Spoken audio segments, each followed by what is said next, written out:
Longtime Providence Municipal Court Chief Judge Frank Caprio died Wednesday, August 20. After a courageous and prolonged battle with pancreatic cancer, his family confirmed through a heartfelt message on social media that immediately drew waves of grief and admiration from people across the world who had come to know him not only as a judge, but as a symbol of compassion, decency, and humanity within the justice system. He was 88 years old. His family, in their official statement, wrote words that captured the essence of who he was. Judge Frank Caprio passed away peacefully at the age of 88 after a long and courageous battle with pancreatic cancer. In his honor, may we each strive to bring a little more compassion into the world, just as he did every day. The sentiment struck deeply because it was not just a standard memorial remark, it was a reflection of how Caprio had lived his life, both inside and outside the courtroom, and of the legacy he consciously cultivated during his decades of service.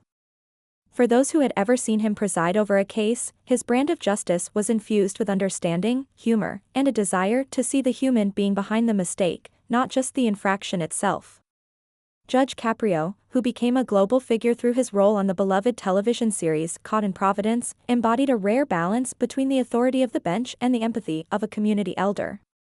His rise to prominence was unusual. While most judges fade into the anonymity of legal chambers, Caprio became a household name precisely because he opened up the normally rigid and intimidating world of municipal court to television audiences. What viewers saw was not the harsh hand of the law, but rather the humanity of a man who believed that justice could be tempered with mercy, that the purpose of law was not simply to punish but to uplift, and that even in the smallest infractions, there were often bigger human stories at play. Caught in Providence ran for more than 2 decades, first as a local broadcast in Rhode Island before eventually being syndicated nationally and then achieving viral success online. Clips from the show frequently spread across social media platforms, with audiences across continents tuning in not to see dramatic legal battles over violent crime, but to watch a humble city judge interact with everyday people dealing with minor traffic violations.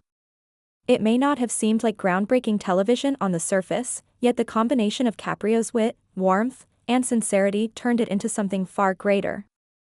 He became the kind of judge who would ask a child sitting beside their parent what they thought the fine should be, or who would listen carefully to a struggling single parent explaining why they couldn't pay a parking ticket, and then, with a twinkle in his eye, decide that the circumstances justified mercy. Sometimes he would reduce or waive fines, other times he would give people more time to pay, acknowledging their efforts rather than shaming them for their shortcomings. And throughout all of it, he would inject humor and levity, reminding people that the law did not need to be divorced from kindness. One of his most memorable quotes encapsulated his philosophy: "I don't wear a badge under my robe. I wear a heart." That line, repeated often, was not an empty slogan but a principle he embodied case after case, year after year. It was a message that resonated far beyond the borders of Providence, Rhode Island, reminding millions of viewers that there were still public officials who viewed their power as a tool for good, not for intimidation. Even after stepping down from active duty, Caprio's influence lingered. The Caught in Providence YouTube channel continued to release clips of his courtroom interactions, and these videos, often just a few minutes long, amassed millions of views. Viewers in countries that had never heard of Providence suddenly became admirers of the elderly judge who treated defendants like neighbors rather than case numbers. The channel published fresh content as recently as 8 months ago, long after Caprio had retired from the bench, ensuring that his voice and presence continued to shape conversations about fairness, justice, and empathy.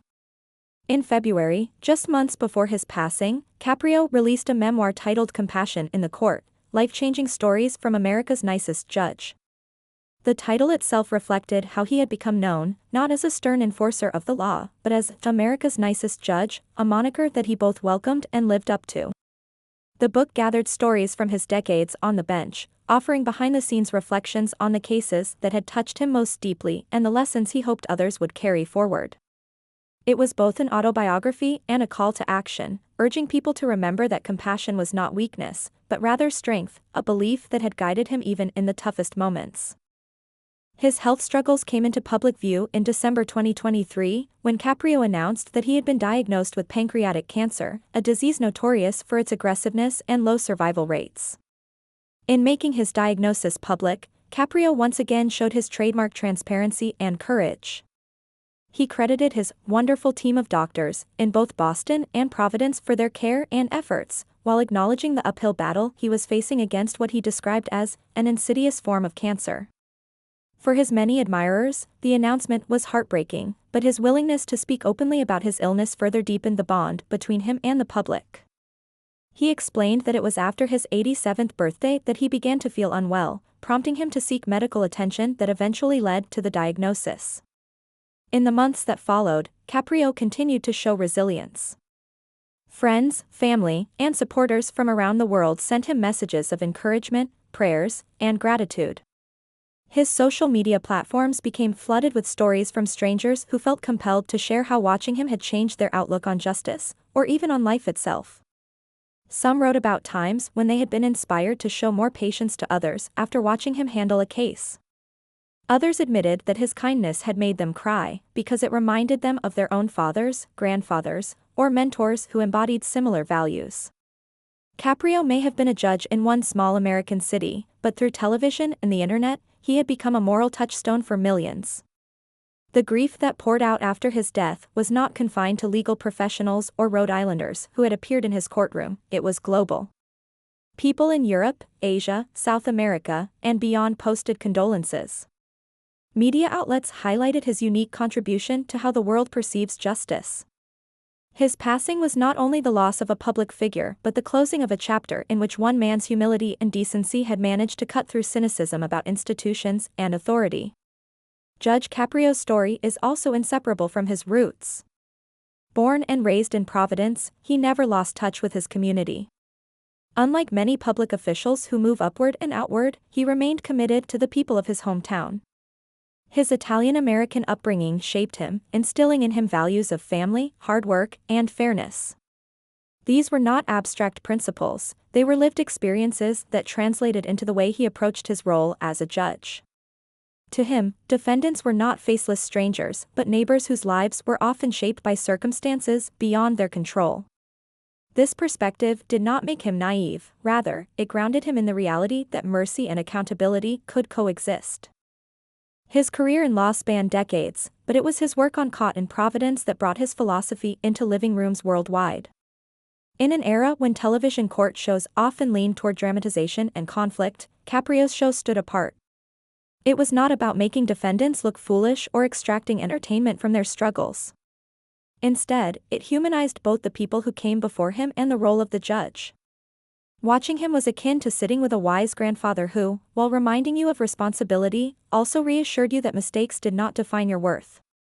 That was why his courtroom often echoed with laughter and sometimes tears, why his name became synonymous with decency, and why his loss now feels so deeply personal to so many. As the news of his passing settled in, tributes began to paint a picture of a man who was not only a remarkable judge but also a devoted family man. His children and grandchildren frequently appeared by his side, whether in interviews or in casual family moments he shared with the public. Those closest to him remembered not just his courtroom demeanor but his warmth at home, his love of storytelling, his pride in his heritage, and his boundless affection for his family. The values he espoused in court were not a performance, they were the values he practiced in every aspect of his life.